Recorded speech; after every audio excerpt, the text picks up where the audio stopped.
কিন্তু শিক্ষা যদি দুমড়ে যায়, তার পরিকাঠামো যদি দুমড়ে যায়, শিক্ষা ব্যবস্থার উপর যদি আঘাত নেমে আসে, তাহলে একটা জাতি দীর্ঘদিন তার সাংস্কৃতিক, মেধাবী এবং সামাজিক যে উচ্চতা, তাকে ধরে রাখতে পারে না, কিছুতেই পারে না।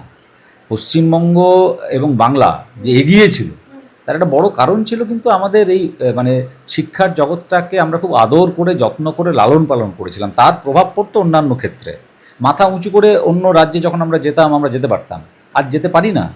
আজ যেতে পারি না, যেহেতু আমার কর্মক্ষেত্রটা শিক্ষার, যেতে পারি না। সেখানে নানা রকমের প্রশ্ন ছুটে আসে যে তোমাদের আপকা বাঙ্গাল ऐसा था ইউ ऐसा क्यों हो गया, কী বলবো এই প্রশ্নের উত্তরে। তো যে কারণে আমার নিজের ধারণা হচ্ছে যে এই সরকার এবং মাননীয় মুখ্যমন্ত্রী উচ্চশিক্ষিত যুব সম্প্রদায়ের কথা খুব যত্ন দিয়ে ভেবেছেন, এটা নয়।